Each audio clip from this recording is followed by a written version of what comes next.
Clint Eastwood was making his way along the red carpet at the Grand Torino premiere when he abruptly halted, reversed direction, and departed from the area where 500 journalists were gathered. Something he noticed among the assembled crowd rendered the entire Hollywood establishment without words. The event took place on December 9th, 2008, at the Warner Brothers Studios facility located in Burbank, California. The Grand Torino premiere stood as one of the most eagerly awaited occasions of that year. Clint served not only as the film's director, but also as its leading actor. Having reached 78 years of age, he had declared that this performance might mark his final appearance as an actor. Representatives from all significant entertainment media outlets had assembled. Hollywood luminaries including Steven Spielberg, Morgan Freeman, and numerous other legendary figures had gathered to pay tribute to Clint's distinguished career. The red carpet extended for 200 feet, bordered by photographers, entertainment journalists, and admirers who were pressed up against metal barricades. Clint had been making his way along that carpet for 40 minutes, pausing for media interviews, standing for photographs, and exchanging greetings with fellow performers. His attire reflected his characteristic modest approach, a simple black suit without a necktie, and that time-worn face that managed to convey both strength and compassion simultaneously. What remained unknown to everyone attending that premiere was that positioned behind the barriers in the rear section of the crowd, where security personnel had relocated him, there sat a wheelchair-bound man who had spent 6 hours waiting simply to glimpse Clint Eastwood. James Patterson had lived 64 years, though his appearance suggested he was 80. The Vietnam War had cost him his legs in 1971. The subsequent years had stripped away nearly everything else from his life: his marriage, his residence, his well-being. His home was now a VA facility in North Hollywood, where he occupied a room with 3 other veterans, maintaining his existence on a disability payment that scarcely covered his prescription medications. However, James possessed one element that sustained his will to continue: Clint Eastwood films. He particularly cherished war films and narratives about damaged individuals discovering redemption. Grand Torino centered on a Korean War veteran who confronts his history and discovers purpose during his remaining years. James had consumed every critical review and viewed every promotional trailer. The character Walt Kowalski, angry, wounded, seeking meaning, represented his own existence. For James Patterson, this film transcended mere entertainment. It served as a reflection of himself. His daughter, Lisa Patterson, a 38-year-old nurse maintaining 2 jobs, had accumulated savings over 3 months to lease a wheelchair-accessible van and transport her father to the premiere. She understood they couldn't gain entry inside. Premiere passes were distributed by invitation exclusively, designated for industry professionals and media representatives, but she held hope that perhaps, conceivably, if they remained near the barriers, her father might observe Clint in person for one occasion, for just a brief instant. They had reached the location at 2 p.m. for a premiere scheduled for 8 p.m. Security personnel had initially instructed them to depart. The space was restricted to credentialed press exclusively, Lisa had pleaded. She had provided details about her father, about Vietnam, about the significance of Clint's films to him. A compassionate security officer had permitted them to remain in the rear, behind everyone else, positioned where they wouldn't create an obstruction. James possessed limited visibility from their assigned position. The assembled crowd was excessively dense, and his wheelchair placed him too low to see over others. Nevertheless, he could perceive the vocalizations, could observe the camera flashes, could sense the atmosphere of something significant occurring merely 50 feet distant. James repeatedly inquired of his daughter whether he had arrived yet. Lisa would respond in the negative, consulting her phone for information regarding the arrivals, assuring him it would be soon. At 7:45 p.m., the crowd burst into commotion. Clint Eastwood had made his appearance. Through the pandemonium of photographers and journalists, Lisa managed to catch sight of that recognizable figure, tall, silver-haired, moving with the understated confidence characteristic of someone who had traversed countless red carpets. Lisa announced to her father that he had arrived, her voice fracturing with emotion, stating that Clint was present. James attempted to extend his neck, struggled to see beyond the barrier of people positioned before him. His view consisted only of fragments of movement, the rear portions of heads, the illumination from camera equipment. James desperately asked if she could see him. Lisa elevated herself on her toes, raising her phone in an attempt to capture a photograph. James inquired if she could see anything. Lisa explained that he was too distant, expressing her regret, noting there were too many people obstructing the view. James Patterson experienced something fracturing within himself. He had sustained gunshot wounds in the jungle, had lived through 3 surgical procedures to preserve what remained of his legs, had withstood 40 years of phantom sensations and recurring nightmares, and the gradual deterioration of everything he had previously possessed. He had endured all of those hardships. Yet somehow, being positioned 50 feet from the man whose films had maintained his will to live while being unable to observe him, that seemed like the ultimate failure. A solitary tear descended down James's weathered face. Lisa observed it and felt her heart break into pieces. She expressed her apology to her father, explaining she had believed they could accomplish this. James responded quietly, telling her it was acceptable, that at minimum, they had made the attempt. What remained unknown to both James and Lisa was that, at that precise moment, Clint Eastwood was concluding an interview with Entertainment Tonight, positioned in the center of the red carpet, encircled by illumination and cameras and the organized pandemonium of a significant premiere. The interviewer was questioning him regarding Walt Kowalski's character development, concerning redemption, concerning the discovery of purpose within darkness. Clint was delivering a contemplative response about how the film genuinely explored confronting one's internal struggles before time expires. Then, beyond the interviewer's shoulder, through an opening in the crowd, Clint observed something that caused him to halt his sentence incomplete. A wheelchair positioned in the rear, behind all the barricades, where someone had evidently been relocated to create space for more significant attendees. Seated in that wheelchair was a man wearing a deteriorated military jacket, his face directed away, his shoulders trembling in a manner that indicated he was weeping. Clint had portrayed innumerable tough characters, had directed productions about warfare and brutality, and hardened men in impossible circumstances. However, there existed something about observing that veteran in the wheelchair, isolated within a crowd of thousands, that penetrated his chest and seized something he typically maintained carefully shielded. Clint offered his apologies to the interviewer, not pausing for acknowledgement. He pivoted away from the camera, away from the illumination, away from the 500 journalists and photographers who had been competing for his attention. He proceeded directly toward the metal barricades, toward the rear section of the crowd, toward the man in the wheelchair. The crowd separated in bewilderment. Entertainment journalists exchanged perplexed expressions. Steven Spielberg, observing from the VIP area, inclined forward with curiosity. Security personnel instinctively advanced to intercept Clint, suspecting a potential threat. Clint informed security that everything was acceptable, his voice tranquil yet resolute, instructing them to allow him passage. He arrived at the barrier where James and Lisa were positioned. The individuals surrounding them abruptly comprehended who was approaching and erupted in enthusiastic vocalization. Cameras pivoted. Journalists began rushing forward, but Clint's focus remained concentrated entirely on the man in the wheelchair, whose face remained directed away, whose daughter was observing Clint with an expression of absolute astonishment. Clint addressed the man as Sir, his voice penetrating the surrounding noise, asking if he was a veteran. James Patterson gradually rotated his head, not entirely accepting what he was perceiving. Upon seeing Clint Eastwood positioned 3 feet distant, looking directly at him, his mouth opened, though no sound emerged. Clint inquired gently whether he had served in Vietnam. James succeeded in nodding affirmatively. Clint examined the barriers, the security personnel,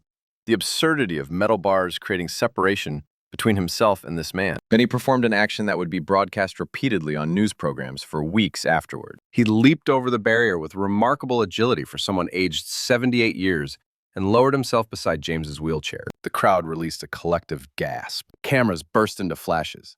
Warner Brothers executives commenced frantically communicating into their headsets. Clint asked what his name was, disregarding everything transpiring around them. The veteran succeeded in whispering that his name was James Patterson, 1st Battalion, 9th Marines. Clint repeated the name, positioning his hand on the man's shoulder. He expressed his gratitude for James's service, stating it sincerely. James commenced crying. Not quiet tears now, but profound, convulsive sobbing. Lisa lowered herself beside her father, tears flowing down her own face. Lisa addressed Mr.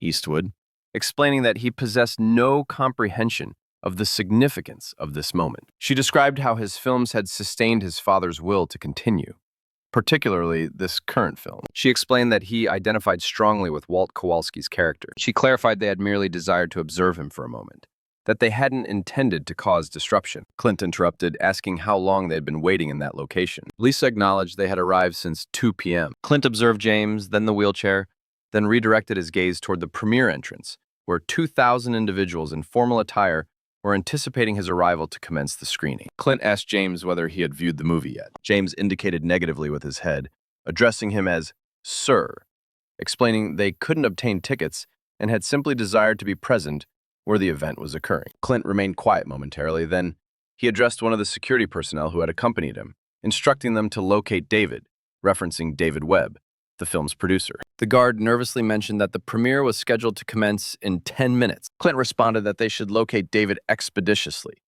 his tone conveying that this wasn't a mere request.